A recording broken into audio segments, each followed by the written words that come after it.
दोस्तों, आपने एक बात तो बहुत बार सुनी होगी कि अंतरिक्ष में एक इंटरनेशनल स्पेस स्टेशन है और उसमें वैज्ञानिक रहते हैं और समय समय पर वो धरती पर आते भी रहते हैं और दूसरे दल को वहां पर भेजते भी रहते हैं। दोस्तों, अक्सर हमारे दिमाग में ये सवाल जरूर आता है कि अंतरिक्ष से स्पेस स्टेशन गिरते क्यों नहीं। वैसे सैकड़ों सालों से अंतरिक्ष वैज्ञानिकों के लिए एक उत्सुकता का केंद्र रहा है। उसके रहस्य और संभावनाओं को जानने की चाह वैज्ञानिकों की दुनिया में नए आसमान को स्थापित करती है। 19 अप्रैल 1971 में सोवियत संघ द्वारा भेजा गया दुनिया का पहला स्पेस स्टेशन सैल्यूट 1 से लेकर आज 2021 तक कुल 12 स्पेस स्टेशन अंतरिक्ष में भेजे गए। तो फिर आखिर तब से लेकर अब तक घूम रही ये स्टेशन गिरते क्यों नहीं? इस सवाल का जवाब जानने से पहले आपको ये पता होना चाहिए कि स्पेस स्टेशन क्या होते हैं और इन्हें क्यों बनाया जाता है। इसके बाद हम जानेंगे इन्हें अंतरिक्ष में कैसे भेजा जाता है और अंतरिक्ष में भेजने के बाद ये स्पेस स्टेशन अपने ऑर्बिट में कैसे बने रहते हैं और ये धरती पर क्यों नहीं गिरते। धरती का गुरुत्वाकर्षण बल इन पर काम क्यों नहीं करता।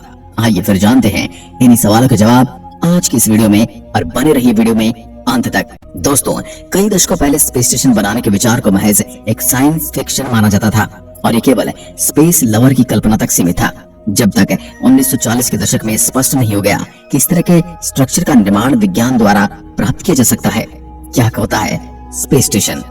दरअसल एक स्पेस स्टेशन, जिसे ऑर्बिटल स्टेशन या ऑर्बिटल स्पेस स्टेशन भी कहा जाता है, तो वास्तव में एक अंतरिक्ष यान होता है जो लंबे समय के लिए इंसानी यात्रियों को अंतरिक्ष में ठहरने की सुविधा देता है।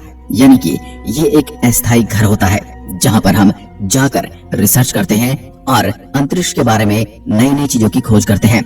आसान शब्दों में कहे तो इसे एक प्रकार का अंतरिक्ष आवास भी कहा जा सकता है। अब कई लोगों के मन में ये सवाल आ रहा होगा कि अंतरिक्ष में आवास बनाने की जरूरत क्या थी? स्पेस स्टेशन के निर्माण का उद्देश्य क्या है? इसके जवाब में कई वैज्ञानिक तर्क दिए जा सकते हैं, जैसे मानव शरीर पर अंतरिक्ष के वेटलेसनेस का परीक्षण, अन्य ग्रहों की जानकारी लेना या स्पेस ट्रैवलिंग को मुमकिन बनाने का एक प्रयास। लेकिन इन सभी तर्कों का मूल है जिज्ञासा।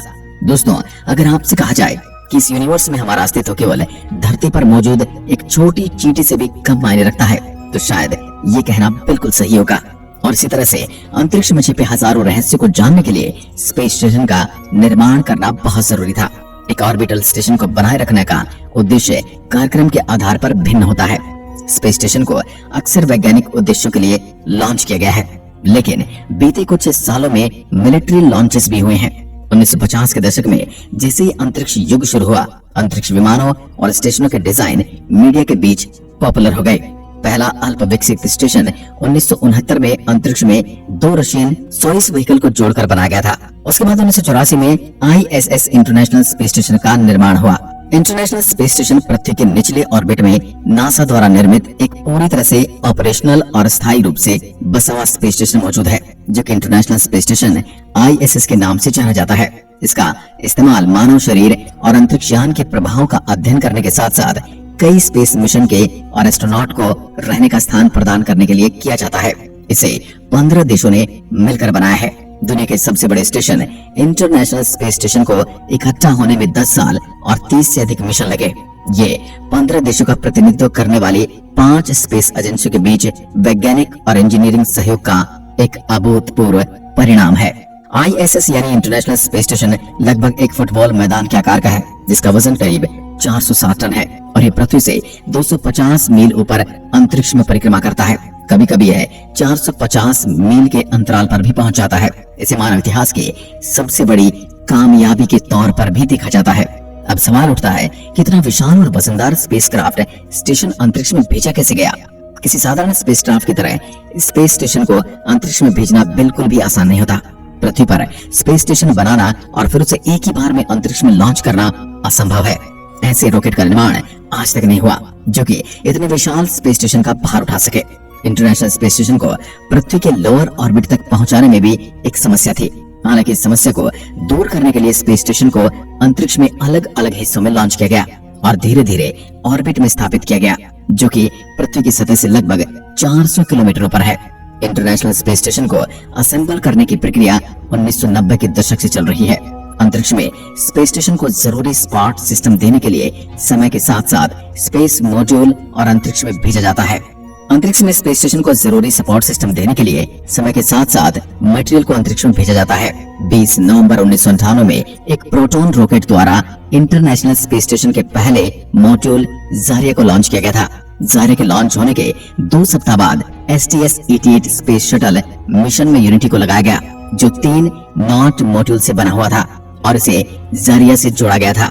इस बीच कई और मॉड्यूल स्पेस में लॉन्च किए गए, जो कि निर्धारित अवधि में ISS के साथ जुड़ते गए।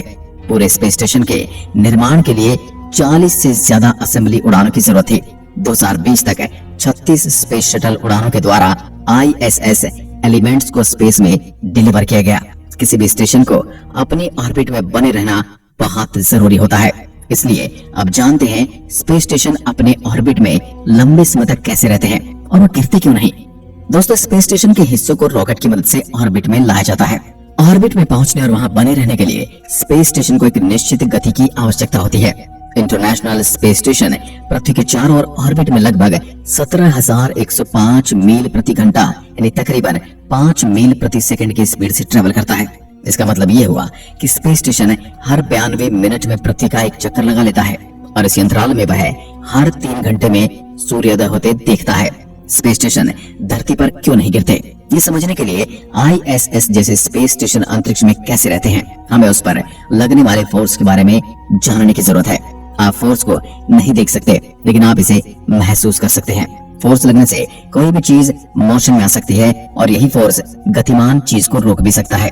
आपने न्यूटन का वो लॉ तो पढ़ा ही होगा कि जब तक किसी चीज को रोका ना जाए, वह अपनी गति में न बदलाव करती है और न ही रुकती है। स्पेस स्टेशन को अपने स्थान पर बनाए रखने के लिए 2 अलग अलग फोर्सेस काम करते हैं। पहला है गुरुत्वाकर्षण यानी ग्रेविटी, जो कि उन चीजों पर लगती है जिसका वजन होता है।